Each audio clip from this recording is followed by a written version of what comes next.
नमस्कार, सिटी न्यूजच्या बातमीपत्रात प्रेक्षकांचं मनपूर्वक स्वागत। आज दिनांक 6 जुलै 2025 वार रविवार। बातमीपत्राची सुरुवात करूया सुविचारमालेने। जीवन म्हणजे एक प्रवास आहे, नेहमी शिकत राहा। याचा सुविचार आपण बघितला। आता बघूया बातमीपत्रातील ठळक बातम्या।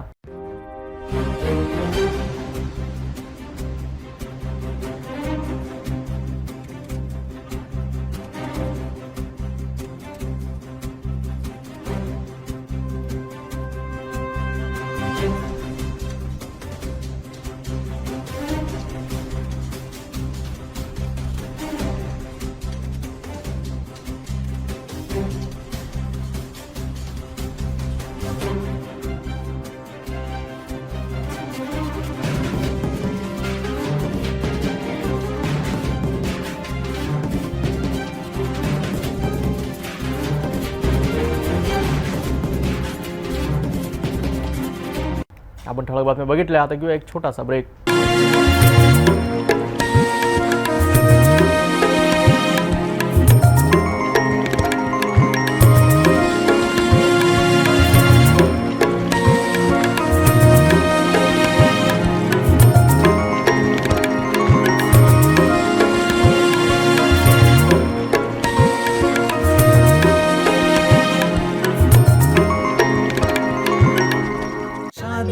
और ब्याह की शुरुआत आराधना साड़ी के साथ। Aradhana wholesale shopping mall L2 बीझलँड कॉम्प्लेक्स, नांदगाव पेठ, अमरावती, जवाहर रोड, अमरावती। ब्रेकनंतर बघूया सविस्तर बातम्या। अमरावती शहरातील नागपूर गेट पोलीस स्टेशन हद्दीमध्ये एमडी ड्रग्सवर आतापर्यंतची सर्वात मोठी कारवाई करण्यात आली आहे। या कारवाईत मोठ्या प्रमाणात एमडी जप्त करण्यात आली असून एका आरोपीला अटक करण्यात आली आहे। अमरावती शहरातील नागपूर गेट पोलीस स्टेशन हद्दीमध्ये अंमली पदार्थ विरोधी एक मोठी मोहीम यशस्वी करण्यात आली आहे। नागपूर गेट पोलीस स्टेशनचे पोलीस निरीक्षक हनुमंत उर्ला गोंडावर यांच्या नेतृत्वाखाली दोन्ही डीबी पथकांनी ही कारवाई अत्यंत यशस्वीरित्या पार पाडली आहे। नागपूर गेट हद्दीतील पाटीपुरा येथे ही कारवाई करण्यात आली आहे। मिळालेल्या माहितीनुसार 26 वर्षीय आरोपी इम्रान खान उर्फ इम्मू सलीम खान राहणार पाटीपुरा याला 75.790 ग्रॅम एमडी सह अटक करण्यात आली आहे। प्राथमिक माहितीनुसार आरोपी इम्रान खान हा एमडीचा व्यवसाय करत असल्याची माहिती पोलिसांना मिळाली होती। या माहितीनंतर कालपासूनच आरोपीवर पोलिसांची करडी नजर होती। या कारवाईमध्ये गुन्ह्यासाठी वापरलेली दुचाकीसह एकूण 4,88,450 रुपयांचा मुद्देमाल जप्त करण्यात आला आहे। विशेष म्हणजे फॉरेन्सिक लॅब आणि शासकीय पंच यांच्या उपस्थितीत स्पॉटवरच ई साक्ष्याद्वारे पंचनामा करण्यात आलाय, ज्यामुळे कारवाईची पारदर्शकता दिसून येते आहे। नागपूर गेट पोलीस स्टेशनचे पोलीस निरीक्षक हनुमंत उर्ला गोंडावर यांच्या नेतृत्वाखाली दोन्ही डीबी पथकांनी ही कारवाई करून अंमली पदार्थ तस्करांना मोठा धक्का दिला आहे। नागपूर गेट पोलीस या संदर्भात पुढील तपास करीत आहेत।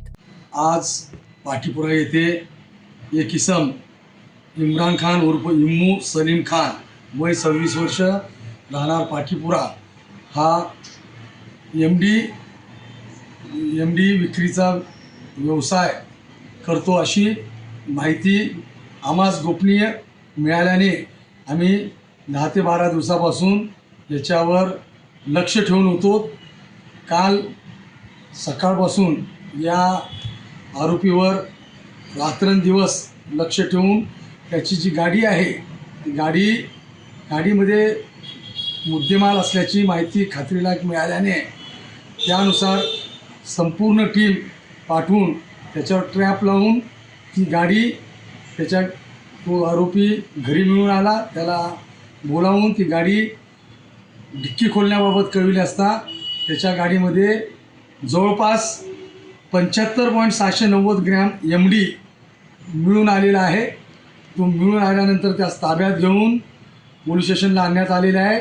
यात फॉरेन्सिक एक्सपर्ट टीम, शासकीय पंच इतरांना सुद्धा स्पॉटवर बोलावून ई साक्ष्या माध्यमातून पंचनामा सविस्तर करण्यात आलेला आहे।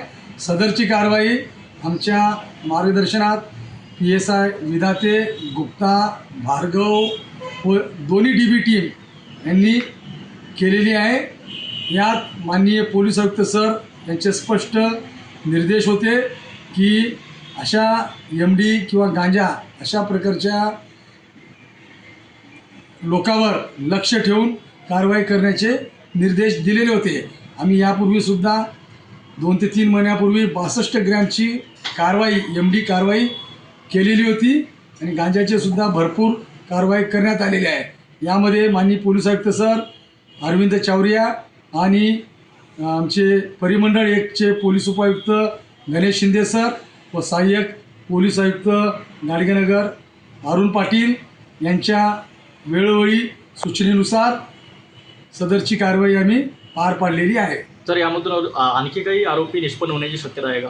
निश्चितच होईल. याचा आम्ही पूर्ण छडा लावणार आहोत.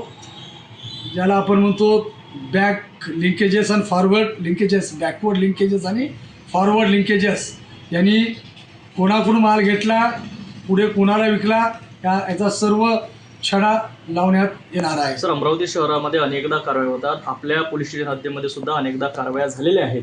मात्र हे MD ड्रग्ज किंवा गांजा अमरावती शहरामध्ये कुठून येत आहे याचं काही सूत्र लागलेलं आहे का आजपर्यंत? आम्ही याच्यावर लक्ष ठेवून आहोत. अशी प्राथमिक माहिती आहे की हे सर्व मुंबईवरून हा माल आणत असल्याची एक प्राथमिक माहिती आहे. यापूर्वीसुद्धा आम्ही तशा पद्धतीने माहिती मिळाल्यामुळे त्या पद्धतीने सुद्धा आम्ही बाहेर आमची टीम, आम्हाला माहिती मिळाल्यानुसार आमची टीम क्राईमची मदत आणि ATC सेलचे योगेश शिंगळे यांची मदत घेऊन सुद्धा आम्ही बाहेर टीम पाठवली होती. परंतु तो इसम गेलेला होता, परंतु त्यामध्ये माल मिळून आलेला नाही काही कारणास्तव. पण तो मिळून आलेला होता, त्याच्याकडे कुठला माल मिळून आलेला नाही. तरी होती अमरावतीतून आलेली एक मोठी बातमी. अंमली पदार्थ विरोधात पोलिसांनी केलेली ही कारवाई अत्यंत महत्त्वाची असून यापुढेही अशा कारवाया सुरूच राहतील अशी अपेक्षा आहे.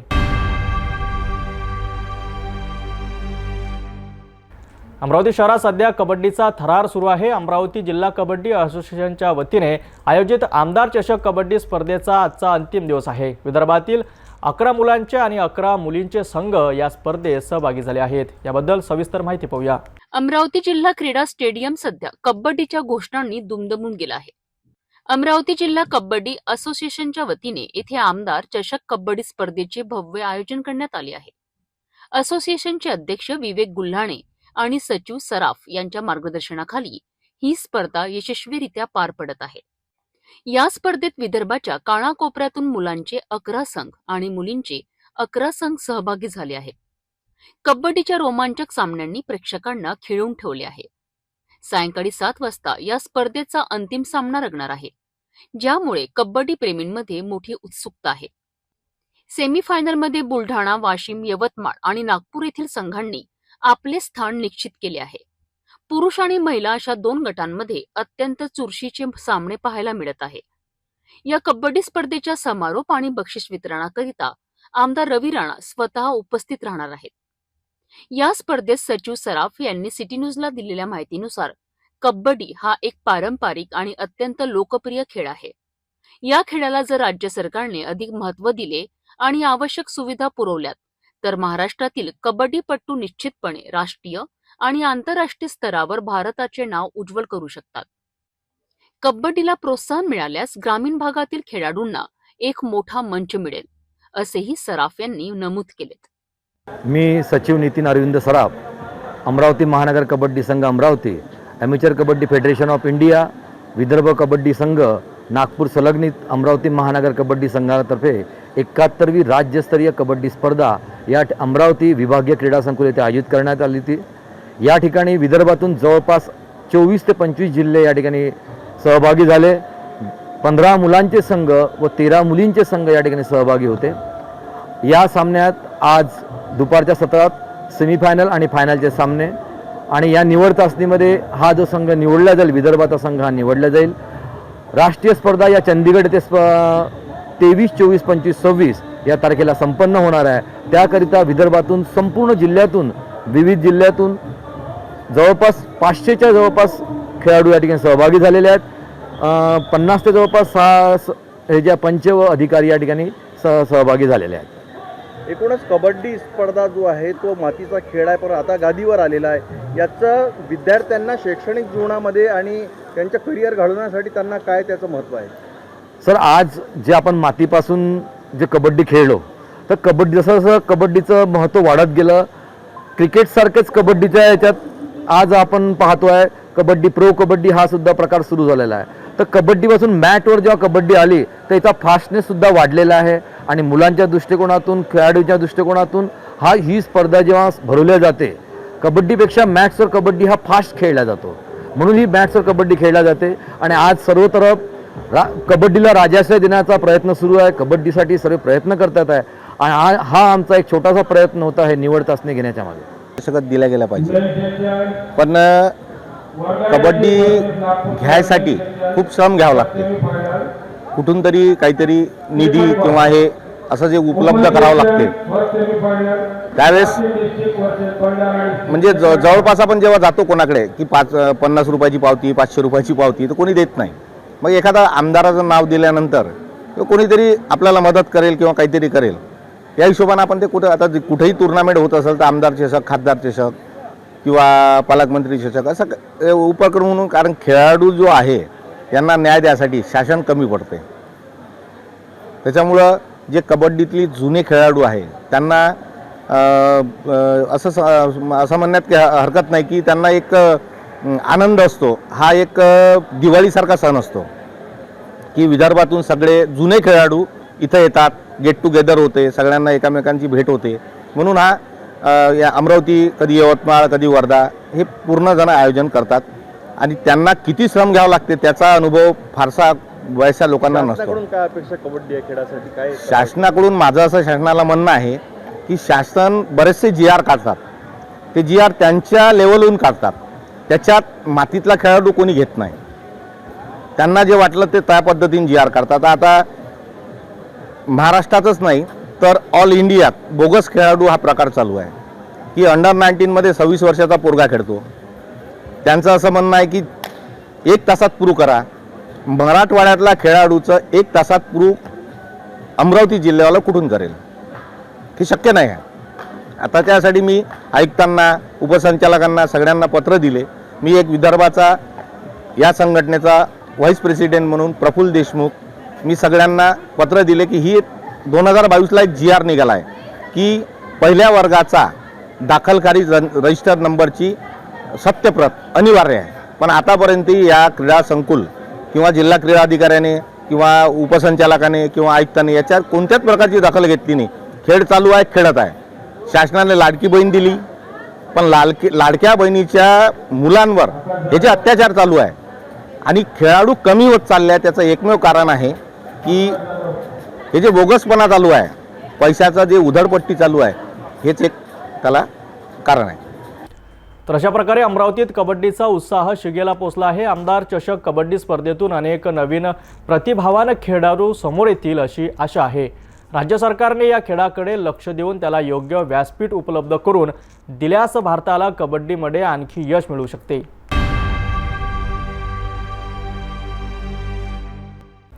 आषाढी एकादशीच्या मंगल मुहूर्तावर पंढरपूरमध्ये विठुरायाच्या दर्शनासाठी अलोट गर्दी उसळली आहे आणि हेच भक्तीचं वातावरण राज्यभरात पाहायला मिळत आहे. अमरावतीमध्येही हजारो भाविक विठ्ठल रुक्मिणीच्या दर्शनासाठी दाखल झाले आहे.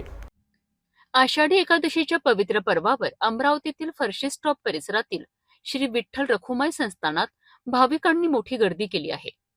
पहाटेपासूनच विठ्ठलरायाच्या दर्शनाकरिता इथे शेकडो नागरिक दाखल झाले आहेत. गेल्या 25 वर्षांपासून हे संस्थान भाविकांच्या सेवेमध्ये कार्यरत आहे आणि दरवर्षीप्रमाणे यंदाही आषाढी एकादशी निमित्त महाप्रसादाचे भव्य आयोजन करण्यात आले होते. हजारो भाविकांनी या महाप्रसादाचा लाभ घेतला आणि विठ्ठल रुक्मिणीचे मनोभावे दर्शन घेतले. संपूर्ण परिसर जय हरी विठ्ठलच्या गजराने दुमदुमून गेला होता. खरोखरच आषाढी एकादशीचा हा दिवस भक्तासाठी एक अनमोल ठेवा असतो. अमरावतीतील या संस्थांनी गेल्या 25 वर्ष ही सेवा अखंडितपणे सुरू ठेवली आहे. हे कौतुकास्पद आहे. या उत्साहात सहभागी झालेल्या सर्व भावी भक्तांना हार्दिक शुभेच्छा. महाराष्ट्राला संतांची भूमी म्हणून ओळखले जाते. संत ज्ञानेश्वर, संत नामदेव, संत तुकाराम यांसारख्या अनेक संतांच्या महान वारशाने ही भूमी समृद्ध झाली आहे. या सर्व संतांचे आणि अवघ्या महाराष्ट्राचे दैवत म्हणजे पंढरपूरची विठू माऊली. दरवर्षी आषाढी एकादशीला हजारो वारकरी पंढरपूरची वारी करतात. ही परंपरा गेल्या 800 वर्षांहून अधिक काळापासून अखंड सुरू आहे. आषाढी एकादशी म्हटले की पंढरपूरच्या पांडुरंगाच्या दर्शनाची ओढ लागते. याच आषाढी एकादशीच्या निमित्ताने बडनेरा येथील शिक्षक कॉलनीतील विठ्ठल रुक्मिणी मंदिरात विठू माऊलीच्या दर्शनाकरिता भक्तांची प्रचंड गर्दी उसळली होती. मंदिरात विविध धार्मिक कार्यक्रमांचे आयोजन करण्यात आले होते. महिला मंडळाने दिवसभर भजन कीर्तन सादर केलेत आणि प्रसादाचे वाटपही करण्यात आले. 7 जुलै रोजी महाप्रसादाचेही आयोजन करण्यात आल्याचे संस्थेचे विश्वस्त अनिल भारती यांनी सिटी न्यूजला सांगितलेत. या कार्यक्रमाला यशस्वी करण्यासाठी विठ्ठल रुक्मिणी मंदिर संस्थेचे शिवराय कुलकर्णी, अनिल भारती, दीपक देशमुख, निलेश पवार, स्वप्नील धोटे, लक्ष्मीकांत खंडाळकर, अश्विनी नागरे, महावीर जाणूनकर, शंभू कुलकर्णी, सही कुलकर्णी, अलका भारती, सविता पवार, सोनाली देशमुख यांच्यासह अनेकांनी विशेष परिश्रम घेतलेत.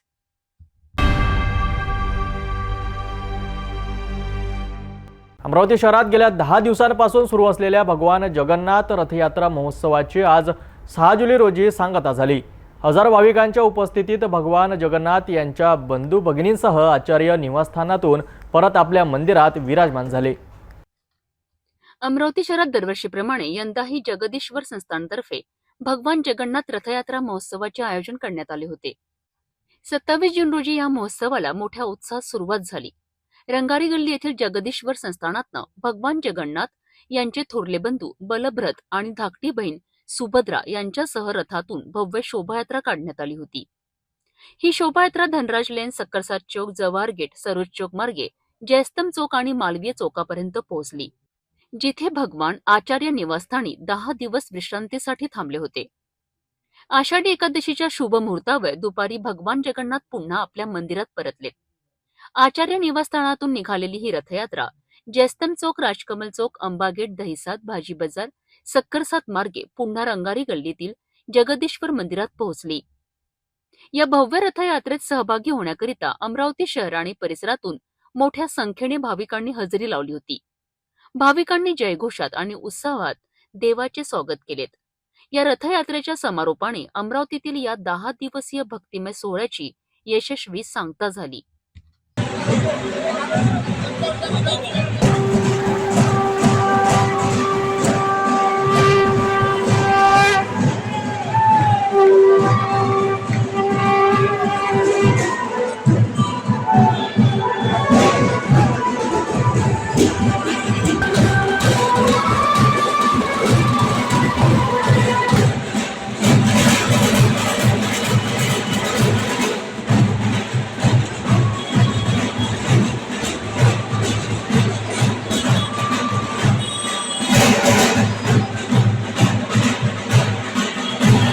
तर अशा प्रकारे अमरावती शहरातील जगन्नाथ रथयात्रा महोत्सवाचा आज उत्साहात समारोप झाला.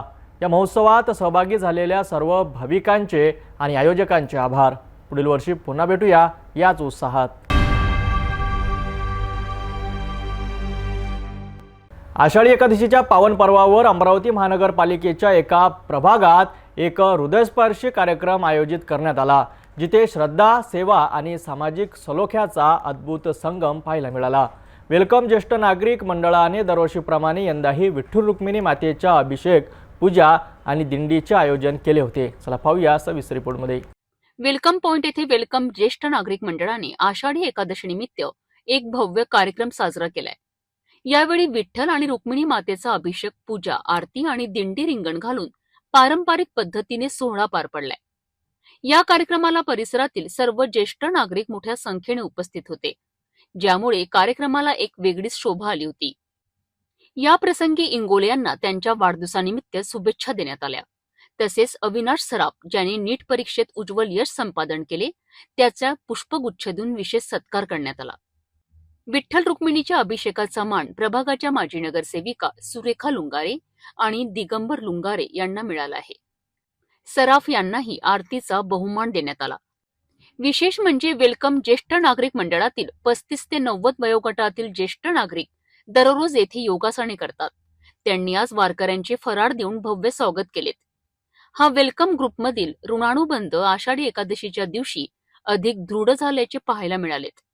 या कार्यक्रमातून केवळ धार्मिक विधी नव्हे तर सामाजिक बांधिलकी आणि ज्येष्ठांचा उत्साहही दिसून आला.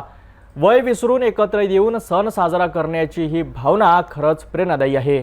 वेलकम ज्येष्ठ नागरिक मंडळाने समाजाला एक चांगला संदेश दिला आहे। आज आपण एक अशा महत्त्वपूर्ण कार्यक्रमाबद्दल बोलणार आहोत ज्याने एक तूही निरंकार या संदेशाला जनसामान्यात पोहोचविले। सांस्कृतिक भवन येथे सद्गुरू माताजींच्या दिव्य सानिध्यात निरंकारी मिशनचा एक विशाल समागम आयोजित करण्यात आला, जिथे हजारोंनी आध्यात्मिक ज्ञान आणि शांतीचा अनुभव घेतला। संत ज्ञानेश्वर सांस्कृतिक भवन येथे निरंकारी मिशनचा भव्य समागम एक तूही निरंकार या पवित्र मार्गाला समर्पित होता। या सोहळ्यात सद्गुरू माताजींनीही दिल्लीहून येऊन हजारो भक्तांना अनमोल प्रवचन दिले। त्यांनी आपल्या प्रवचनातून अहंकार सोडून सद्गुरूंच्या मार्गावर चालण्याचे आवाहन केले आहे। जीवनात विनम्रता आणि इमानदारी कशी आत्मसन्मान म्हणजे सेल्फ रिस्पेक्ट निर्माण करते हे त्यांनी सोप्या शब्दात समजावून सांगितले। या समागमाचे एक विशेष वैशिष्ट्य म्हणजे हे संपूर्ण प्रवचन इंग्रजी भाषेत भाषांतरित करून मोठ्या पडद्यावर दाखवले जात होते, जेणेकरून विविध भाषिक समुदायांनाही सद्गुरू माताजींचा संदेश सहज समजू शकेल। निरंकारी मिशन जे सामाजिक आणि धार्मिक क्षेत्रात नेहमीच अग्रेसर राहिले आहेत, त्यांच्या या कार्यक्रमातनं नागपूर, परतवाडा आणि महाराष्ट्राच्या विविध जिल्ह्यातून सर्वधर्मीय समाज बांधव मोठ्या संख्येने उपस्थित होते। या कार्यक्रमादरम्यान एकता आभूषणचे संचालक राजेश अटलानी यांनी सिटी न्यूजला प्रतिक्रिया देताना या समागमाचे महत्त्व विशद केले। संत निरंकारी मिशन पूरे वर्ल्ड में फैला हुआ है, जहाँ मानवता का मिशन है। ये मिशन में एक मानवता, एक परमात्मा को हमारे साथ जोड़ा जाता है। हम इस निराकार परमात्मा के साथ रहते हुए अहंकार रहित जीवन जीते हैं और ये भक्ति का मार्ग है। और इसमें आज का जो कार्यक्रम है ये EMS इंग्लिश मीडियम सत्संग ये समागम हो रहा है, जिसमें नागपुर से लेके करीब करीब महाराष्ट्र के सभी लोग यहाँ आए हुए हैं और सभी लोग अपने बच्चों के साथ भक्ति भाव में होकर अपने बच्चों को सच्चाई की राह पर दिखाकर एक प्रेम वाली भावना, नम्रता वाली भावना, ये भावनाओं को सिखाने के लिए ही और इस निराकार से अंग संग रहकर शांति प्रिय प्रेम पूर्वक किस तरह से जीवन जिया जा सकता है, यही हमारे मिशन में सिखाया जाता है। सद्गुरु माता सुदीक्षा जी महाराज और निरंकारी राजपिता प्रमित जी की रहमतों से आज अमरावती नगरी में EMS समागम का आयोजन जो बढ़ चढ़कर इन्होंने आशीर्वाद दी है। सद्गुरु का ये जो संदेश है कि मानवता की खातिर मानव को खुद को समर्पित करना, और ये जो EMS संगत आज युवाओं की तरफ से मतलब यहाँ आयोजन किया गया है, इसमें यही उद्देश्य और यही आह्वान किया गया है कि आओ रब को पालो, इंसानानो सतगुरु जवाब दे रहा है। सतगुरु का जो आदेश है कि आज भक्ति जो है उस निरंकार को जानकर भक्ति करिए, किसी प्रकार से इसको पाकर अपने जीवन को सफल करिए। अमरावती में ये नागपुर जोन का एक विशेष EMS समागम संपन्न हुआ, जिसमें सद्गुरु माता सुदीक्षा जी महाराज का एक विशेष पैगाम जनमानस को दिया गया इस कार्यक्रम के माध्यम से कि इंसान जिस ईश्वर की भक्ति कर रहा है उसको जान करके भक्ति करे तो ये जीवन सफल और सहज में हो जाएगा। सत्संग आज समागम का और आज कहाँ से लोग आए? ये जोनल लेवल का समागम था। लगभग इसमें आसपास के जितने भी क्षेत्र आते हैं, परतवाड़ा, पुसद, वर्धा, नागपुर, अमरावती, सभी क्षेत्र महापुरुष आए थे और सभी ने अपने रचनाओं द्वारा निरंकारी मिशन का जो मोटिव है, इस निरंकार प्रभु की प्राप्ति कैसे हो, ये ब्रह्म ज्ञान को कैसे जीवन में डाले, इसका अनुसरण किया। या पवित्र सोहळ्यात निशुल्क लंगर भोजन आणि फराळाचे वाटप देखील करण्यात आले, ज्यामुळे उपस्थित भाविकांना आध्यात्मिक समाधानासोबत शारीरिक तृप्तीही मिळाली। हा कार्यक्रम खऱ्या अर्थाने मानवतेची एकता आणि निस्वार्थ सेवेचा एक उत्कृष्ट नमुना ठरला।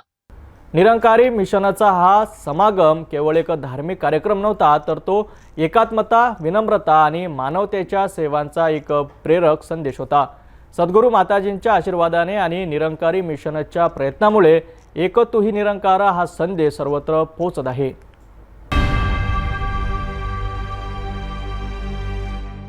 भेटूया एका छोट्याशा विश्रांतीनंतर। तपोवन पासून फक्त 1.5 किलोमीटर अंतरावर राधानगरी लेआउट लेक व्ह्यू प्लॉटसह मोजकेच प्लॉट शिल्लक. त्वरित संपर्क करा 9930706667 किंवा 7620433325 या क्रमांकावर. विश्रांतीनंतर पुन्हा आपले स्वागत. आज पुन्हा एकदा समाजाला विचार करायला लावणारी आणि अंधश्रद्धेचं भयानक रूप दाखवणारी एक बातमी समोर आली आहे. अमरावतीच्या मेळघाटामधून एक धक्कादायक घटना उघडकीस आली आहे, जिथे अवघ्या 22 दिवसाच्या एका चिमुकलीला अघोरी उपचाराच्या नावाखाली गरम विड्याचे चटके देण्यात आले. माणुसकीला काळिमा फासणाऱ्या या घटनेने पुन्हा एकदा जादूटोणा आणि अंधश्रद्धेचा विळखा किती घट्ट आहे हे समोर आणलं आहे.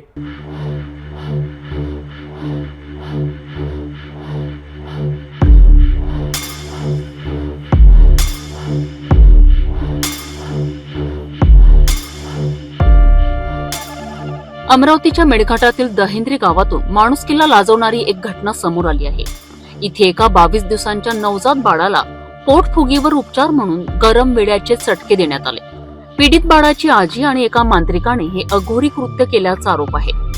बाळाच्या प्रकृती अस्वस्थांमुळे चिंतेत असलेल्या कुटुंबियांनी अंधश्रद्धेपोटी हा धक्कादायक प्रकार केलाय. मिळालेल्या माहितीनुसार 25 वर्षीय फिर्यादी महिलेला 15 जून रोजी दहेंद्री येथील प्राथमिक आरोग्य केंद्रात मुलगी झाली. जन्मानंतर 8 ते 10 दिवसांनी मुलीची तब्येत बिघडली. त्यावेळी नर्सने घरी येऊन उपचार केले आणि बाळ बरे झालेत. मात्र 25 जून रोजी फिर्यादीची 60 वर्षीय काकी मंजू माणू कसदेकर घरी आली.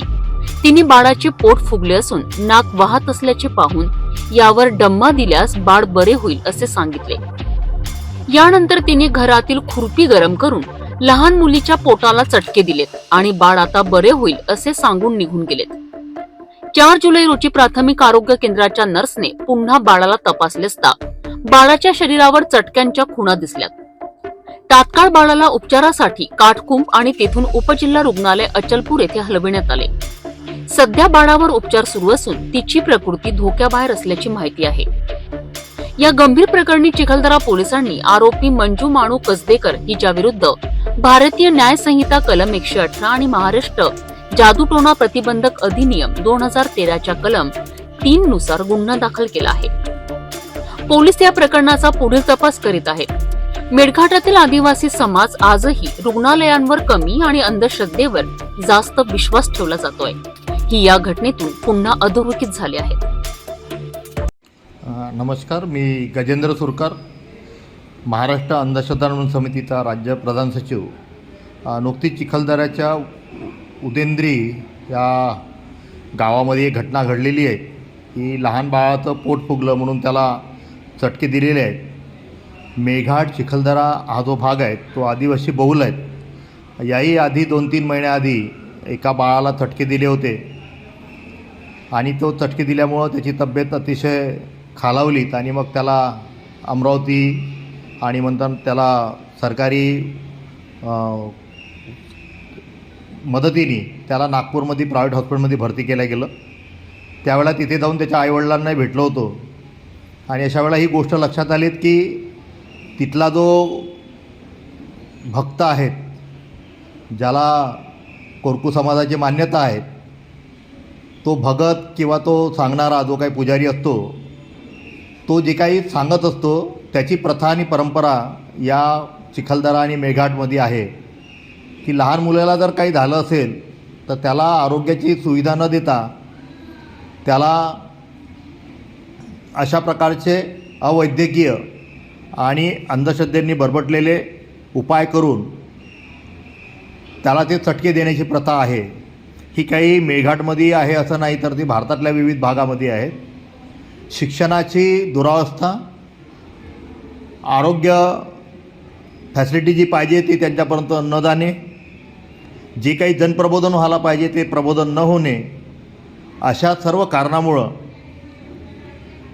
अतिशय डोंगरदऱ्यामध्ये राहणारे माणसं परंपरागत पद्धतीने काही अवैद्यकीय उपचार करतात आणि त्याच्यामध्ये हा जीवघेणा उपचार आहेत हा अतिशय पूर्णपणे चुकीचा आहे, अवैद्यकीय आहेत आणि म्हणून महाराष्ट्र अंधश्रमण समिती त्याचा निषेध करते आणि या प्रकारच्या प्रथा आणि परंपरा चालीरीती यासाठी सरकारी पातळीवर जो जादूटोणाविरोधी कायदा आहे त्या कायद्याचं प्रबोधन, प्रचार आणि प्रसार जिल्हा समिती जी जादूटोणाविरोधी कायद्याची आहे, ज्याचे अध्यक्ष जिल्हाधिकारी आहेत, सचिव हे समाज कल्याण आयुक्त आहे, या सगळ्यांच्या मदतीने तिथल्या स्थानिक लोकांचं प्रबोधन, स्थानिक कर्मचाऱ्यांचं प्रबोधन हे करून जर आपण काही केलं, महाराष्ट्र आंदोलन समिती निःशुल्कपणे सरकारला आणि प्रशासनाला मदत करायला तयार आहेत. आमचे तज्ज्ञ कार्यकर्ते, प्रशिक्षक हे तिथे येऊन पूर्ण यंत्रणेला प्रशिक्षित करू इच्छितात आणि या गावामध्ये प्रबोधन घेऊ इच्छितात. परंतु प्रशासनाने पुढाकार घेतला पाहिजे आणि अशा प्रकारच्या प्रकारांना आळा घालण्यासाठी त्या ठिकाणी जो भगत आहेत किंवा पुजारी आहेत याचं प्रबोधन केलं पाहिजे. याची अनेक उदाहरणं महाराष्ट्रामध्ये आहेत. गडचिरोलीच्या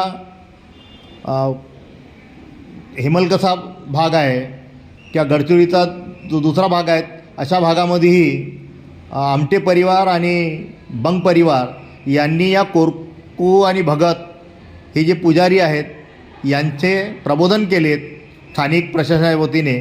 तसंच या भागामध्ये व्हावं अशी महाराष्ट्र आंदोलन समितीची इच्छा आहे. मेळघाटातून समोर आलेली ही घटना पुन्हा एकदा समाजातील अंधश्रद्धेवर प्रकाश टाकत 22 दिवसाच्या चिमुकलीला अघोरी उपचाराच्या नावाखाली गरम विड्याचे चटके देणे हे केवळ निंदनीय नाही तर कायद्याने गुन्हा देखील आहे.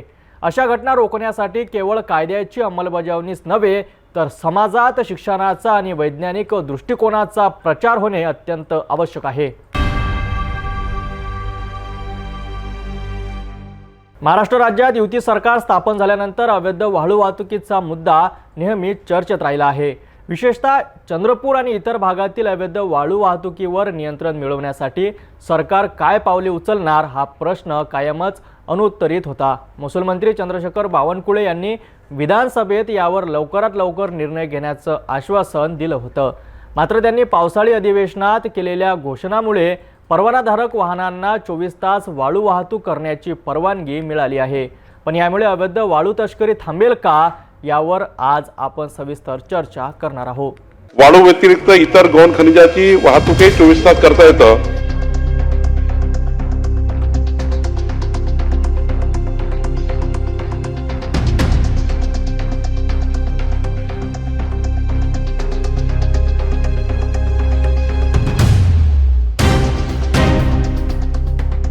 परराज्यातून आपल्या राज्यामध्ये जी वाळू येतं त्या वाळूला 0 रॉयल्टी पास देऊन 24 तास वाहतूक करण्याची परवानगी आपण देतो.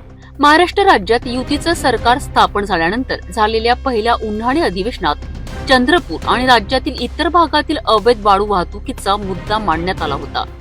याबाबतीत लवकरच विचार करून निर्णय घेणार असल्याचं आश्वासन महसूल मंत्री चंद्रशेखर बावनकुळे यांनी विधानसभेत दिलं होतं.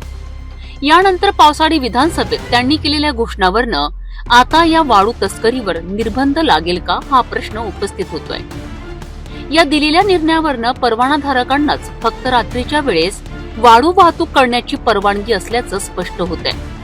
मात्र परवाना नसताना अवैधरित्या वाळूचे उत्खनन करणारे आणि त्यांची वाहतूक करणारे या वाळू तस्करांवर प्रशासनाच्या वतीने काय निर्बंध घातले जातील याबाबतीत कुठलीही स्पष्टता या घोषणेत दिसून आलेली नाही.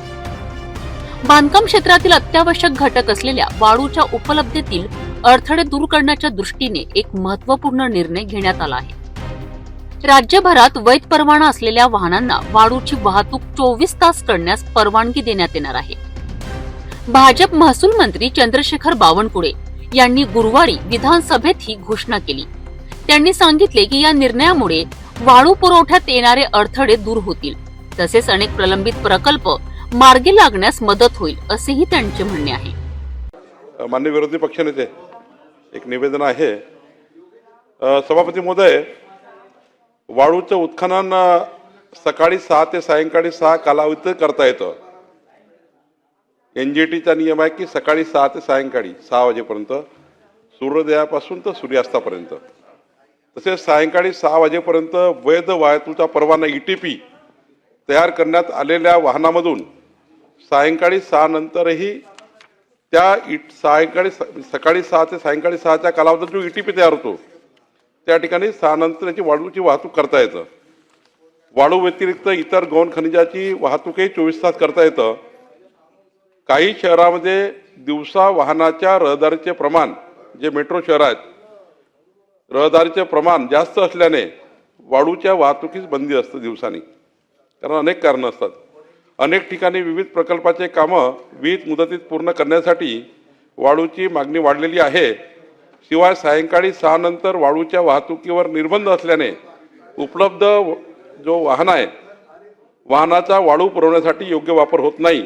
कारण वाहनाला 24 तास परमिट आहे, पण वाळू आपण 12 तासच त्या ठिकाणी देण्याचा आपला ट्रान्सपोर्ट करण्याचा नियम आहे. सभापती महोदय, या ठिकाणी परराज्यातून आपल्या राज्यामध्ये जी वाळू येतं त्या वाळूला 0 रॉयल्टी पास देऊन 24 तास वाहतूक करण्याची परवानगी आपण देतो.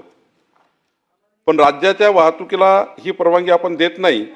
तर राज्यामधील वाळूच्या वाहतुकीसाठी सकाळी 6 ते सायंकाळी 6 या कालावधीमध्ये जी वाळू उत्खनन करून आपण त्या ठिकाणी ठेवलेली आहे त्या वाळूला 24 तास त्या ठिकाणी वैध परवाना देऊन आपण त्या ठिकाणी ज्या शर्ती अटी आहे, शर्ती अटी काय आहेत, त्याचं जिओ फेन्सिंग करणे, त्या ठिकाणी CCTV सर्व्हिलन्स त्या प्रत्येक वाहनाला देणे, GPS बसवणे.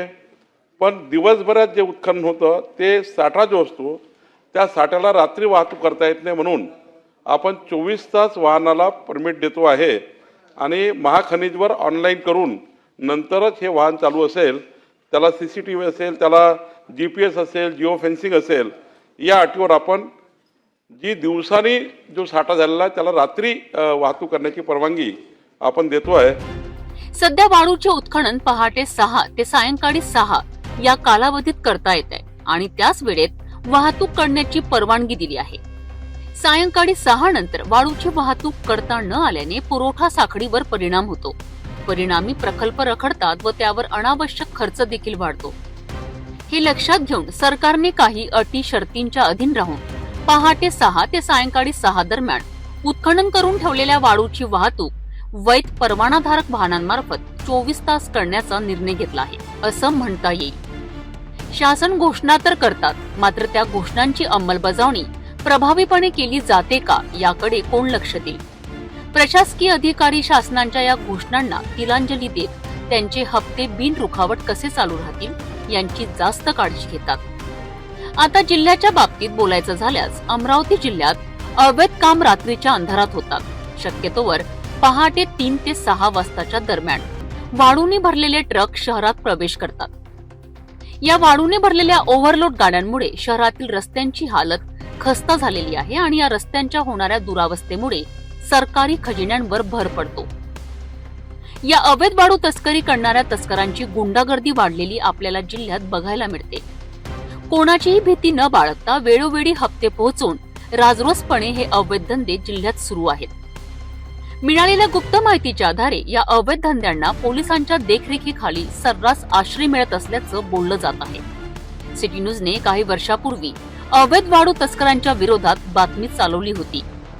तेव्हा तत्कालीन पोलीस आयुक्त आरती सिंग यांनी 1 महिना धडक मोहीम चालवून 40 ट्रकांवर कारवाई केली होती. या अवैध वाळू वाहतुकीमुळे शासनाच्या तिजोरीवर भर पडतोय, तसेच रस्त्यांची दुरावस्था होते आहे ते वेगळंच. शासन हा पैसा सामान्य माणसांकडनं टॅक्सच्या माध्यमातून मिळवित असतो. शासनाच्या तिजोरीवर पडलेल्या बोजाचा भार सामान्य जनतेला चुकवावा लागतो, तोही वाढलेल्या टॅक्सच्या माध्यमातून. सध्या महसूल मंत्री चंद्रशेखर बावनकुळे यांनी घोषणा तर केली आहे, परंतु फक्त घोषणा केल्याने अवैध वाळू तस्करी थांबेल का? हप्ते खाऊन या वाळू तस्करांना आश्रय देणाऱ्या भ्रष्टाचारी अधिकाऱ्यांवर अंकुश लागेल का? वाळूने भरलेल्या गाड्यांची वाळू भरण्याच्या क्षमतेबाबत कोणतीही स्पष्टता या घोषणेत नाही. गाड्या ओव्हरलोड होणार यावर कोण लक्ष देईल? वाळूने भरलेल्या ओव्हरलोड गाड्यांवर कारवाई होईल का? पोलीस प्रशासन जिल्ह्यात चालत असलेल्या या अवैध धंद्यांवर निर्बंध घालण्यात यशस्वी होईल का? ही सर्व प्रश्न सध्या तरी अनुत्तरितच आहे. आता बघणे हे आहे की प्रशासन यावर काय पावले उचलतात. महसूल मंत्री चंद्रशेखर बावनकुळे यांनी परवानाधारक वाहनांना 24 तास वाळू वाहतूक करण्याची परवानगी देऊन बांधकाम क्षेत्राला निश्चितच दिलासा दिला आहे. यामुळे प्रलंबित प्रकल्प मार्गी लागतील अशी अपेक्षा आहे. मात्र या घोषणांमध्ये अवैध वाळू उत्खनन आणि वाहतूक करणाऱ्यांवर कसे निर्बंध घातले जातील याबद्दल कोणतीही स्पष्टता नाही. अमरावतीसारख्या जिल्ह्यात रात्रीच्या अंधारात होणाऱ्या अवैध वाळू वाहतूक, ओव्हरलोड गाड्यामुळे रस्त्याची होणारी दुर्दशा आणि प्रशासकीय अधिकाऱ्यांकडून मिळणारा कथित आश्रय हे गंभीर प्रश्न आजही अनुत्तरित आहेत. केवळ घोषणा करून अवैध वाळू तस्करी थांबणार नाही, तर त्यासाठी कठोर अंमलबजावणीही, भ्रष्ट अधिकाऱ्यांवर कारवाई आणि पोलीस प्रशासनाची सक्रिय भूमिका आवश्यक आहे. आषाढी एकादशीच्या निमित्ताने पंढरपूरमध्ये भक्तांचा सागर लोटलेला असतानाच विदर्भातील भाविकांसाठी एक आनंदाची बातमी आहे. ज्यांना पंढरपूरला जाणं शक्य नाही त्यांच्यासाठी विदर्भातील प्रतिपंढरपूर असलेल्या श्री क्षेत्र कौंडिण्यपूरमध्येही विठू माऊलीचा गजर सुरू आहे. सध्या कौंडिण्यपूरच्या विठ्ठल रुक्मिणी मंदिरात भाविकांची मोठी गर्दी उसळलेली असून विठ्ठल रुक्मिणी दर्शनासाठी भक्तांनी मांदियाळी केली आहे. पांडुरंग विठ्ठलाच्या जयघोषाने आज श्री क्षेत्र कौंडिण्यपूर दुमदुमून गेलं आहे. आषाढी एकादशीच्या पवित्र दिवशी पंढरपूरमध्ये लाखो वारकरी दाखल झाले असतानाच कौंडिण्यपूरच्या विठ्ठल रुक्मिणी मंदिरातही भाविकांची अलोट गर्दी पाहायला मिळाली. विदर्भातील भाविकांकरिता कौंडिण्यपूर हे प्रति पंढरपूर म्हणून ओळखलं जातं. जे भाविक पंढरपूरला जाऊ शकत नाही ते रुक्मिणी मातेच्या दर्शनाकरिता इथे आवर्जून येतात. कौंडिण्यपूर हे रुक्मिणी मातेचं आणि 5 सतीचं माहेर आहे. विशेष म्हणजे आषाढी एकादशीला पंढरपूरसाठी रुक्मिणी मातेच्या माहेरून जाणारी ही महाराष्ट्रातील एकमेव मानाची पालखी आहे. याच कारणामुळे पंढरपूरला न जाऊ शकणारे भाविक आषाढी एकादशीला कौंडिण्यपूरमध्ये येऊन विठ्ठल रुक्मिणीचं दर्शन घेतात आणि आपली भक्ती अर्पण करतात. आम्ही दरवर्षी इथे दरवर्षी आषाढी एकादशीला आम्हाला जरी पंढरपूरला जाता येत नसलं तरी आम्ही कौंडिण्यपूरला येऊन दर्शन करतो आणि आम्हाला ते समाधान लागते की आम्ही पंढरपूरला गेल्याचं समाधान लाभते. हे विदर्भातील एक शक्तिपीठ म्हणून ओळखले जाते, विदर्भपीठ म्हणून ओळखले जाते आणि आम्ही विदर्भातला या गोष्टीचा आम्हाला खूप अभिमान आहे आणि आम्ही दरवर्षी कौंडिण्यपुरी ही वारी करत असतो आणि आमची अशी विठ्ठलाने आमची 5 वर्षे वारी पूर्ण करावी असं आमचं इच्छा आहे. अशा प्रकारे पंढरपूरसह कौंडिण्यपूरमध्येही विठ्ठलाच्या नामाचा जयघोष सुरू आहे आणि भाविकांनी दर्शनासाठी अलोट गर्दी केली आहे. विठ्ठल भक्तांसाठी ही एक पर्वणीच आहे. ही होती कौंडिण्यपूरमधून आलेली महत्त्वाची बातमी.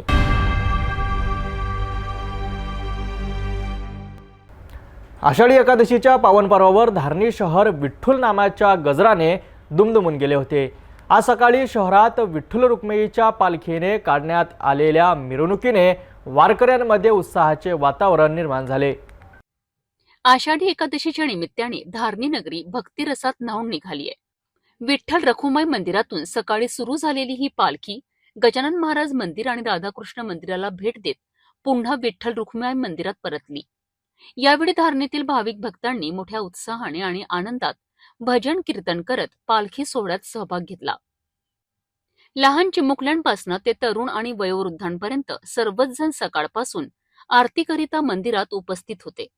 संपूर्ण शहर विठ्ठल नामाच्या गजराने भारले होते.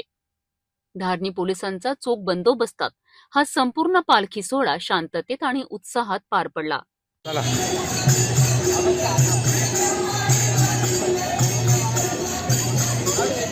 एकंदरीत धारणी शहरात आजची आषाढी एकादशी मोठ्या उत्साहात आणि आनंदात पार पडली. भाविकांच्या चेहऱ्यावरील समाधान आणि उत्साह पाहण्यासारखा होता.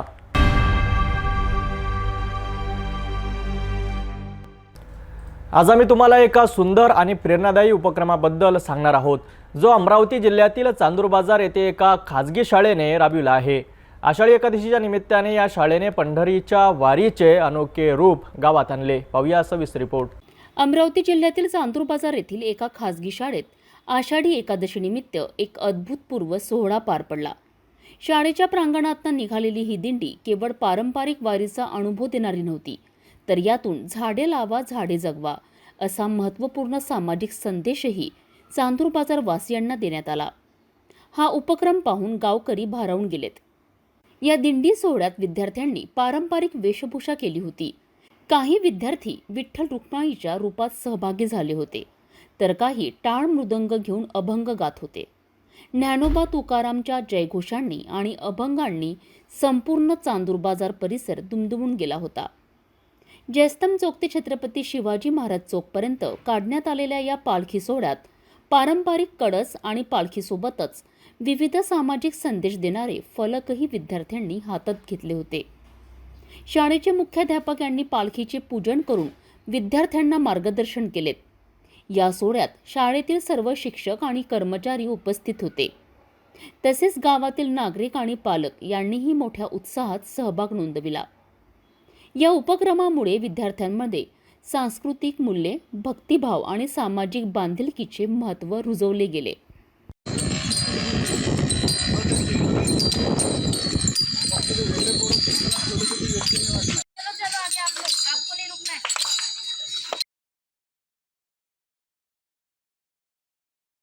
खरोखरच चांदूर बाजार येथील या शाळेने केवळ धार्मिक परंपराच नाही तर पर्यावरणाच्या संरक्षणाचाही संदेश देत एक आदर्श घालून दिला आहे. अशा उपक्रमामुळे आपल्या भावी पिढीमध्ये चांगले संस्कार रुजतात.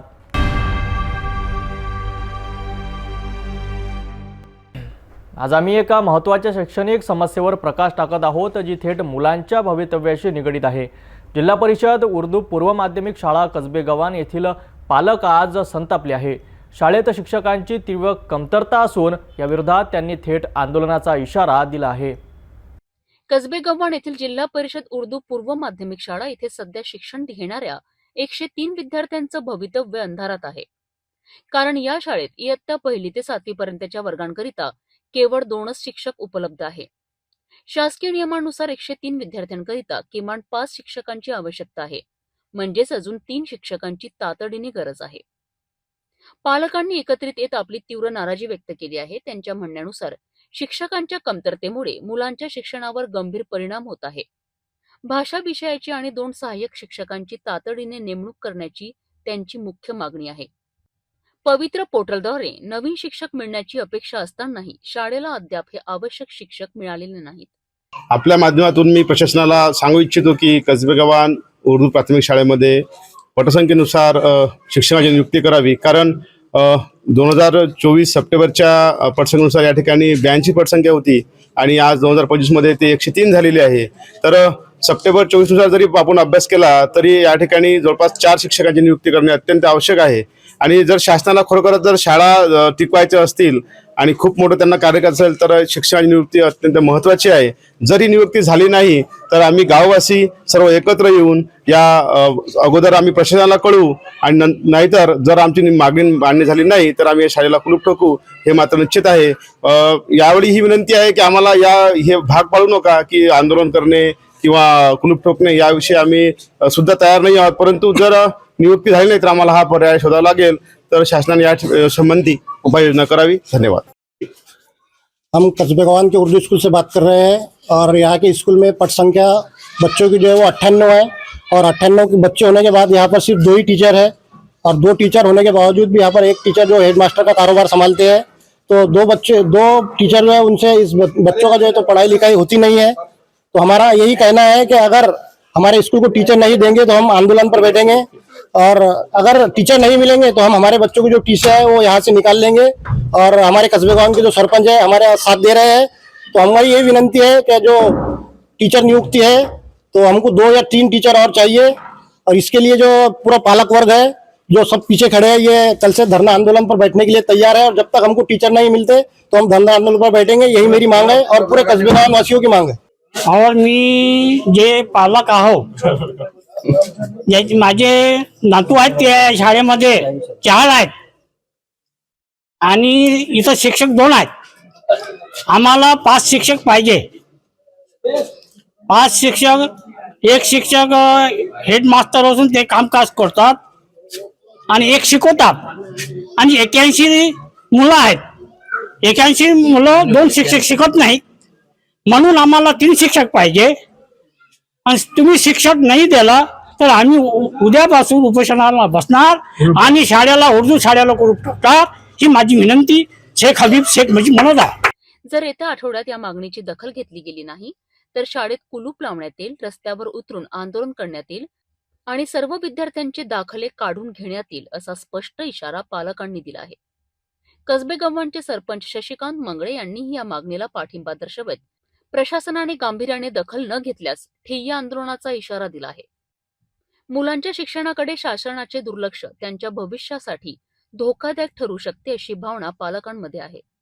मी शशिकांत मंगळे, सरपंच ग्रामपंचायत कसबेगव्हाण. आमच्या इथे उर्दू शाळा आहे. उर्दू शाळेला चांगली पटसंख्या सुद्धा आहे. यावर्षी तर आम्ही गावामध्ये फिरून जास्तीत जास्त ऍडमिशन्स कशा होतील यासाठी प्रयत्न केले. त्यानुसार लोकांनी बाहेरगावात टाकलेले विद्यार्थी सुद्धा या कसबेगव्हाणच्या उर्दू शाळेमध्ये आणून त्यांना प्रवेश दिलाय. मात्र इथे अशी परिस्थिती आहे की सप्टेंबर 24च्या पटसंख्येनुसार या ठिकाणी 4 शिक्षकांची आवश्यकता आहे. मात्र आज या ठिकाणी फक्त 2 शिक्षक आहेत. त्यातही एक मुख्याध्यापकाची पोस्टिंग आहे. म्हणजे एक मुख्याध्यापकाचं काम करत असताना एकच शिक्षक हे सर्व वर्ग चालवतो अशी परिस्थिती या ठिकाणी आहे.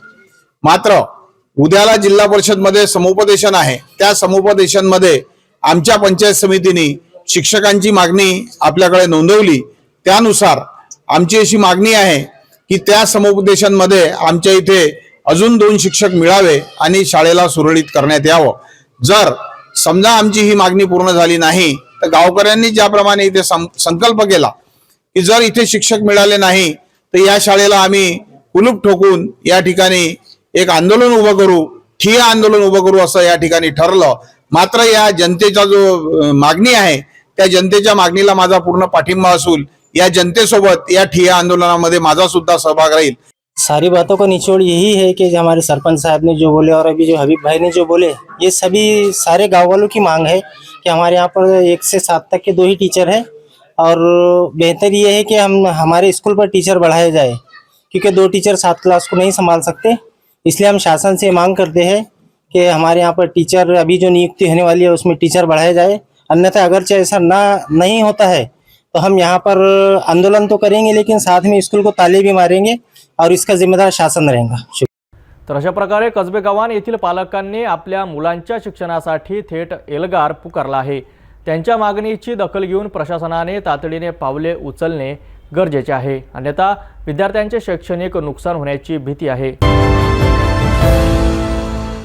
आज आपण एका अशा पवित्र सोहळ्याबद्दल बोलणार आहोत ज्याने अकोला शहराला भक्तिमय केले. अकोल्याच्या जुन्या शहरातील 320 वर्षाहून अधिक पुरातन श्री विठ्ठल रुक्मिणी मंदिरात आज आषाढी एकादशी निमित्त पहाटे महापूजा संपन्न झाली. अकोला शहरातील जुने शहर परिसरात वसलेले 320 वर्षाहून अधिक जुने ऐतिहासिक श्री विठ्ठल रुक्मिणी मंदिर आषाढी एकादशीच्या निमित्ताने भक्तिरसात न्हाऊन निघाले होते. पहाटेच मंदिरात महापूजा संपन्न झाली, ज्यामुळे संपूर्ण परिसर विठ्ठलमय झाला. यंदाही श्री विठ्ठल मंदिर अखंड हरिनाम सप्ताह मंडळाचे सर्व सेवाधिकारी कृष्णा शर्मा आणि त्यांच्या पत्नी अर्चना शर्मा यांच्या हस्ते विधिवत अभिषेक पूजा करण्यात आली. या पूजेमुळे मंदिरातील वातावरण आणखीनच पवित्र झाले होते. या विठ्ठल मंदिरात गेल्या 92 वर्षांपासून अखंडपणे हरिनाम सप्ताहाचे आयोजन केले जाते. आषाढी एकादशीला इथे भव्य यात्रा भरवली जाते, ज्यात पंचक्रोशातील भाविक मोठ्या संख्येने दर्शनाकरिता गर्दी करतात. या वर्षीही भाविकांनी मोठ्या प्रमाणात गर्दी केली होती, ज्यामुळे मंदिराला यात्रोत्सवाचे स्वरूप आले होते. भाविकांच्या चेहऱ्यावर विठ्ठलाच्या दर्शनाचा आनंद स्पष्ट दिसत होता. या मंदिराचा इतिहास खूप जुना आहे आणि दरवर्षी आषाढी एकादशीला इथे येणारे भाविक ही परंपरा मोठ्या श्रद्धेने जपतात. मंदिरातील शांतता आणि भक्तिमय वातावरणामुळे प्रत्येक भाविकाला एक वेगळाच अनुभव मिळतो. इथं दरवर्षी आषाढी नवमीपासून पौर्णिमेपर्यंत सप्ताह असतो आणि इथे विविध धार्मिक कार्यक्रम आयोजित केले जातात. भजन, कीर्तन, प्रवचन आणि 11 तारखेला इथं दहीहंडी असते. दहीहंडी नंतर दुपारी महापूजा असते आणि संध्याकाळी पूर्ण अकोला शहरामध्ये मिरवणूक निघते आणि संध्याकाळी 8 वाजता महाप्रसाद कार्यक्रम समारोप होतो. हा सर्व कार्यक्रम मंडळाचे सर्व सेवाधिकारी कृष्णा गोवर्धन शर्मा यांच्या अध्यक्षतेखाली होत असतो व ही सर्व व्यवस्था मंडळाचे व्यवस्थापक श्री रमेश अलीकर हे पाहतात.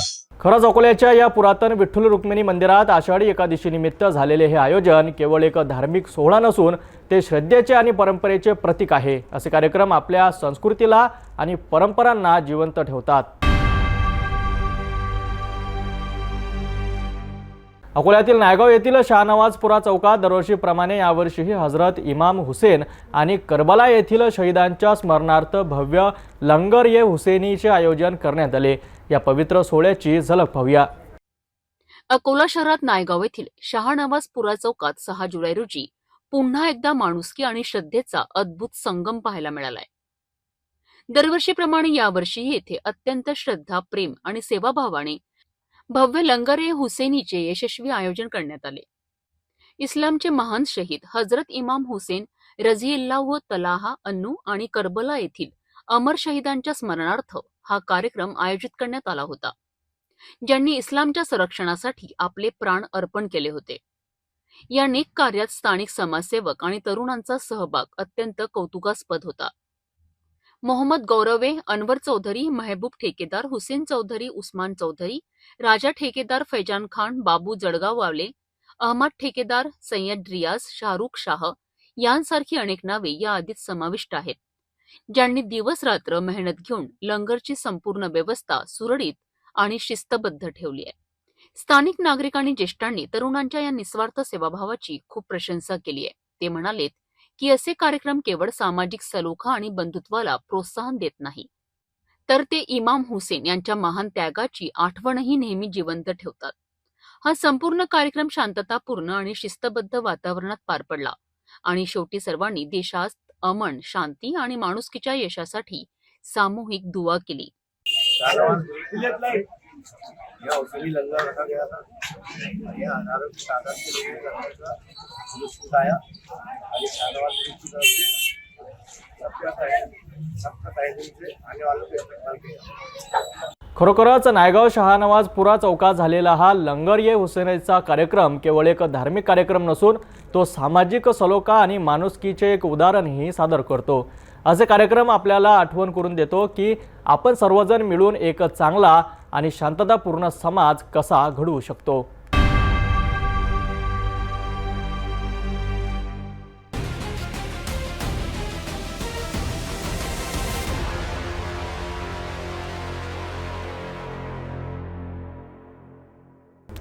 नांदेड जिल्ह्यातील एक धक्कादायक बातमी. हदगाव तालुक्यातील डोरली शेत शिवारात सोकारीला गेलेल्या एका 44 वर्षीय व्यक्तीची धारदार शस्त्राने हत्या करण्यात आली आहे. या घटनेने परिसरात एकच खळबळ उडाली होती. मात्र हदगाव पोलिसांनी अवघ्या 12 तासात आरोपींना जेरबंद करून या प्रकरणाचा छडा लावला आहे.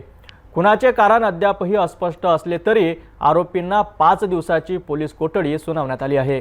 नांदेडच्या हदगाव तालुक्यातील मौजे डोरली शिवारात ही हृदयद्रावक घटना घडली आहे. 44 वर्षीय कैलाश विश्वनाथ काटेकर हे आपल्या शेतात जागलीसाठी गेले होते. रात्री 8:30च्या सुमारास अज्ञात व्यक्तीने शेतातील पात्राच्या शेडमध्ये ते झोपलेल्या बाजेवर धारदार शस्त्राने त्यांच्यावर हल्ला केला. कैलास काटेकर यांच्या छातीवर, जबड्यावर आणि कानाजवळ तीव्र वार करण्यात आले. हे वार इतके गंभीर होते की त्यांचा जागीच मृत्यू झाला असल्याचे डॉक्टरांच्या तपासणीत स्पष्ट झालेत. या घटनेमुळे परिसरात भीतीचे वातावरण निर्माण झाले होते. कोणताही ठोस पुरावा नसतानाही मयताच्या पत्नी शीतल काटेकर यांच्या फिर्यादीवरनं हदगाव पोलीस ठाण्यात खुनाचा गुन्हा दाखल करण्यात आलाय. इसम नामे कैलास हा तिथं मृतावस्थेत दिसून आला. त्याचं प्रेत आपण तात्काळ हॉस्पिटलमध्ये पीएम साठी आणलं.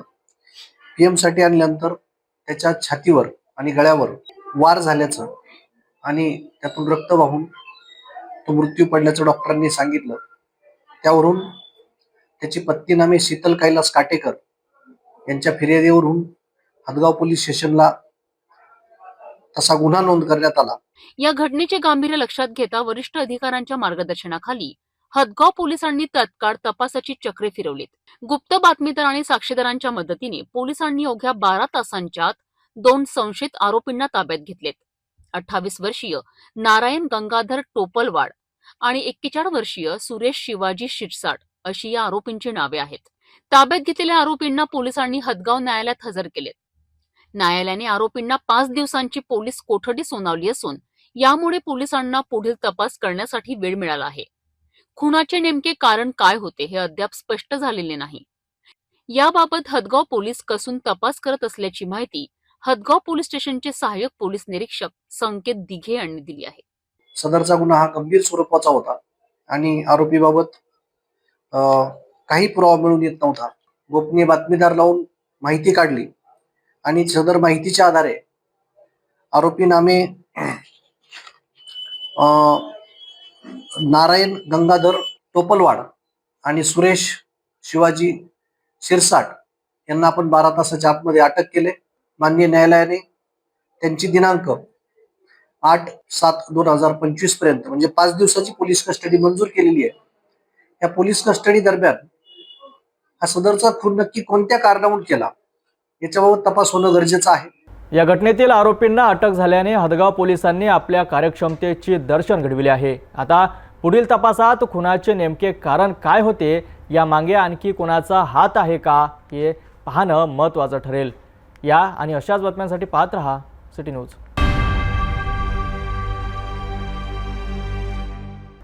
विकासाच्या नावाखाली कोट्यवधी रुपये खर्च झाले पण नागरिकांच्या पदरी मात्र निराशाच आली.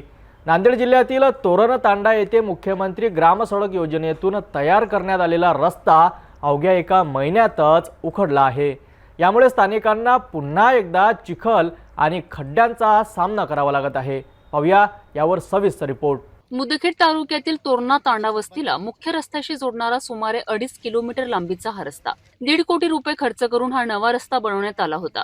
मुख्यमंत्री ग्राम सडक योजनेअंतर्गत मंजूर झालेल्या 1,47,00,000 रुपयांच्या निधीतून या रस्त्याचे काम दर्जेदार होणे अपेक्षित होते. यात खडी मजबूतीकरण, पाणी टाकून दबाई आणि डांबरीकरण यांचा समावेश होता. परंतु ग्रामस्थांच्या आरोपानुसार कंत्राटदाराने कामात मोठ्या प्रमाणात हलगर्जीपणा केला आहे. डांबराचा वापर कमी प्रमाणात करून माती मिश्रित मुरुमाचा वापर केल्याने अवघ्या 1 महिन्यापूर्वीच तयार झालेला हा रस्ता पावसाळा सुरू होण्यापूर्वीच जागाजोगी उखडला आहे. अनेक ठिकाणी मोठमोठे खड्डे पडले असून गावकऱ्यांनी चक्क हाताने डांबर काढून कामाचा निकृष्ट दर्जा उघड केला आहे. माजी मुख्यमंत्री अशोकराव चव्हाण यांच्या पाठपुरवठ्याने हा निधी मंजूर झाला होता. मात्र कंत्राटदाराच्या निकृष्ट कामामुळे नागरिकांना पुन्हा एकदा चिखल आणि खड्ड्यांच्या प्रवासाला सामोरे जावे लागत आहे. एकीकडे विकासाची स्वप्ने दाखवली जातात तर दुसरीकडे अशा दर्जाहीन कामांमुळे नागरिकांचे हाल होत आहेत. 2 महिन्याखाली रस्ता झालेला आहे. 1,47,000 रुपये 1,47,00,000 रुपये रस्त्याला आले आहेत. आज आम्हाला एखादी मोठी गाडी जर आली तर मोटरसायकल सुद्धा जात नाही, साईड भरून केलं नाही. आणि आज आता जिथं जिथं आम्ही उकरल्या बघा आमचे हात आहे तर निव्वळ डांबर त्याच्यावर टाकलेलं नाही. आमची मागणी एकच आहे की ते जे रस्ता आहे ते चांगलं करून देणे. पाणी कुठं मुरालं, कोणाचं, कशामुळं हे काय मला कळायला तयार नाही. जेणेकरून एकलारे हे गुत्तेदार नावाजलेला आहे, त्याला काम साहेबांनी दिलं 1,47,00,000 रुपयाला 2 किलोमीटरचा रस्ता आहे, 2.5 किलोमीटरचा. आम्हाला डबल या ठिकाणचा रस्ता करून दिला पाहिजे. त्या ग्रामपंचायतनं देखील या ठिकाणी लक्ष ठेवायला पाहिजे, जेणेकरून तंड्यातलं मतदान मागायचं आणि आपण एका जागी बसायचं हे कदापि ही जनता देखील सहन करणार नाही. या रस्त्याची डागडुजी आणि देखभालीची मुदत 5 वर्षाची असून एकलारे कन्स्ट्रक्शनकडे याची संपूर्ण जबाबदारी आहे. गावकऱ्यांनी आता आक्रमक भूमिका घेतली असून या निकृष्ट कामाची सखोल चौकशी करून दोषी कंत्राटदारांवर कठोर कारवाई करण्याची मागणी केली आहे. तसेच आमदार श्रीजा चव्हाण यांनी यात लक्ष घालून रस्ता तात्काळ सुरक्षित करण्याचे आदेश द्यावेत अशी त्यांची अपेक्षा आहे. हे काम अत्यंत निकृष्ट दर्जाचं संबंधित गुत्तेदारांनी कंत्राटदारांनी केलेलं आहे. त्याच्यामध्ये माती मिश्रित डांबराचा तर पत्ताच नाही, परंतु माती मिश्रित सर्व हा प्रकार निव्वळ बोगस आहे. म्हणजे विकासाचा भकास पॅटर्न असं म्हणलं तरी वावगं ठरणार नाही. या माध्यमातून आज जनतेला पुन्हा एकदा खड्ड्यांच्या रस्त्याचा संघर्ष करावा लागत आहे. आणि मी या ठिकाणच्या भाजपच्या आमदारांना अजून एकदा सांगतो की या ठिकाणचे जे बोगस कामे आहेत ते क्वालिटी कंट्रोल हाती सखोल चौकशी करून क्वालिटी कंट्रोल मधून चौकशी करून त्यांच्यावर कठोर कारवाई करून हा रस्ता पुन्हा व्यवस्थित करून घ्यावा. विकासाच्या नावाखाली जनतेच्या पैशाची अशी उधळपट्टी आणि निकृष्ट कामे गंभीर बाब आहे. तोरणा तांडा येथील नागरिकांना मिळालेला हा अनुभव शासनाच्या कामांवर प्रश्नचिन्ह निर्माण करतो. आशा करूया प्रशासनाने याकडे गांभीर्याने लक्ष देऊन नागरिकांना लवकरात लवकर दिलासा मिळेल. नमस्कार, आज आपण एका अशा जिल्हा परिषद शाळेची यशोगाथा पाहणार आहोत जिथे मुख्याध्यापिका आणि सरपंचाच्या अथक प्रयत्नामुळे शाळेचे चित्रच बदलले आहे. कधी काळी जीर्ण अवस्थेत असलेली आणि कमी पटसंख्या असलेली ही शाळा आज प्रगतीपथावर आहे. पाहूया सविस्तर रिपोर्ट. भंडारा जिल्ह्यातील साकोरी पंचायत समिती अंतर्गत येणाऱ्या सानगडी येथील जिल्हा परिषद प्राथमिक शाळा क्रमांक 2 कधी काळी ही शाळा जीर्ण अवस्थेत होती आणि पटसंख्याही समाधानकारक नव्हती. परंतु 2023 मध्ये मुख्याध्यापिका म्हणून UP निनावे मॅडम म्हणून रुजू झाल्यात आणि त्यांनी शाळेचा कायापालट करण्यास ध्यास घेतला. आपल्या स्वतःच्या पगारातून लाखो रुपये खर्च करत त्यांनी शाळेची दुरुस्ती केली, रंगरंगोटी केली आणि विविध उपक्रम राबविलेत. शाळेची पटसंख्या वाढवण्याकरिता आणि प्रगती साधण्याकरिता त्यांनी अथक प्रयत्न केलेत. एकट्या मुख्याध्यापिका असल्याने 1ली ते 4थीच्या विद्यार्थ्यांना शिकवताना त्यांना अडचणी येत होत्या. यावर त्यांनी सानगडीच्या सरपंच सविताताई उपरीकर यांच्याशी चर्चा केली. सरपंचांनीही या प्रयत्नांना मोठा पाठिंबा दिला. त्यांनी स्वतःच्या पैशातून एका शिक्षिकेची नेमणूक केली, विद्यार्थ्यांना ब्लेझर दिले आणि इतर शालेय उपयोगी वस्तूंची मदत केली. आज मुख्याध्यापिका निनावे मॅडम यांच्या धडपडीमुळे आणि सरपंच उपरीकर यांच्या पुढाकारामुळे या शाळेची पटसंख्या 52 वर पोहोचली आहे. शाळेची अधिक प्रगती साधण्याकरिता मुख्याध्यापिका आणि सरपंच यांचे प्रयत्न आजही अविरत सुरू आहे. ही शाळा खऱ्या अर्थाने समाजाच्या सहभागातून शिक्षण क्षेत्राला नवी दिशा देत आहे. नमस्कार. परिचय सांगा. माझे नाव सौ उर्मिला पुरुषोत्तम निनावे. माझ्या शाळेचं नाव आहे जिल्हा परिषद प्राथमिक शाळा सानगडी क्रमांक 2. मी इथे आता सध्या मुख्याध्यापक या पदावर कार्यरत आहे. तुमची नियुक्ती या शाळेला कधी झाली? मी आंतरजिल्हा आपल्या जिल्हांतर्गत बदलीमध्ये बदली पात्रनी 24 मे 2023ला या शाळेमध्ये रुजू झाली. तर जेव्हा तुम्ही रुजू झाले तेव्हा ही शाळा कशा अवस्थेत होती? ही शाळा खूपच इथे विविध म्हणजे खूप पटसंख्या कमी होती या शाळेची आणि या शाळेला शिस्त पण नव्हती आणि मुला अभ्यासात खूप मागे होते. त्यानंतर तुम्हाला काय असं वाटलं की शाळा समोर आली आणि काय काय उपक्रम राबवले तुम्ही? मला वाटलं की शाळा आपण जर जिल्हा परिषदची नोकरी करतो तर ती आपण शाळेच्या विद्यार्थ्यांसाठी आपण जो पगार घेतो तो विद्यार्थ्यांसाठी घेतो आणि मला वाटलं की ही शाळा पुढे न्यायचीच आणि म्हणून मी खूप विविध उपक्रम राबवून पालकांच्या भेटी घेऊन वगैरे मी आणि अध्यापनात मागे असलेल्यांसाठी मी काही प्रयत्न करून माझे सहकारी माझे पती श्री निनावे सर यांच्या मदतीने ही शाळा पुढे नेण्यासाठी मी काम केलं आहे. तर 1 ते 4 वर्ग आहेत आपल्या शाळेमध्ये. 1 ते 4 वर्गामध्ये तुम्ही स्वतः एकटे आहात आणि बाकी ते 3 शिक्षक आहेत. ते 3 शिक्षक याचा पुढाकार कोणी घेतला? तुम्ही स्वतःच्या व्यक्तिनिधीतून केला आहे? मी स्वतःच्या पैशातून एक शिक्षिका ठेवली आणि एक सरपंच मॅडमनी मला दिली. त्यांनी माझ्या शाळेची प्रगती बघितली आणि मला त्यांनी साथ देण्याचा प्रयत्न केला. त्याचप्रमाणे एक आता मुलगी आहे जी युवा मुख्यमंत्री प्रशिक्षणार्थी म्हणून आहे कार्यरत. तर ह्या शाळेला अजून पुढे नेण्यासाठी नेमकं कशा पद्धतीने प्रयत्न करता येईल? आता या शाळेला पुढे नेण्यासाठी आम्ही आता विविध उपक्रम म्हणजे त्यांची आखणी सुरू आहे आमची. मी वेळोवेळी सरपंच मॅडमला विचारत असते, मॅडम मला मार्गदर्शन करतात. त्याचप्रमाणे मी माझ्या सहकाऱ्यांना पण सांगत असते की आपल्याला आपल्या शाळेची प्रगती करायची आहे तर वेळेला महत्त्व द्यावं लागते. त्याचप्रमाणे अध्यापनाला जास्त महत्त्व देते मी. सध्या शाळेची प्रगती व्यवस्थित आहे? शाळेची प्रगती आता चांगली आहे आणि माझी शाळा आता खरंच चांगल्या पुढील वाटचालीसाठी तयार झालेली आहे असं मला वाटते. मुख्याध्यापिका आणि सरपंचाच्या एकत्रित प्रयत्नामुळे सानगडी येथील जिल्हा परिषद शाळेने एक नवा आदर्श घालून दिला आहे. स्थानिक नेतृत्वाने मनावर घेतले तर कोणतीही शाळा प्रगती करू शकते हे यातून सिद्ध होते.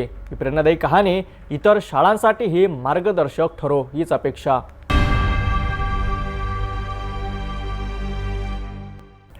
दादा पुन्हा एकदा आजच्या ठळक बातम्या.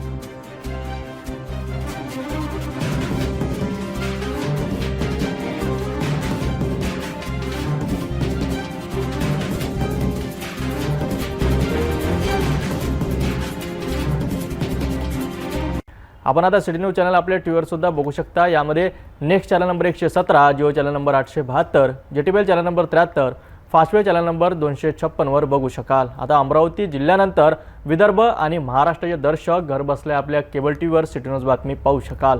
यात Aurangabad next setup box number 14, Yavatmal setup box number 12, Washim setup box number 26, Nanded setup box number 17, Mahur setup box number 07, Nagpur JTPL setup box number 469 आणि ACN setup box number 51, Akola RRC setup box number 899। लवकरच आम्ही आपल्यापर्यंत पोहोचणार आहोत।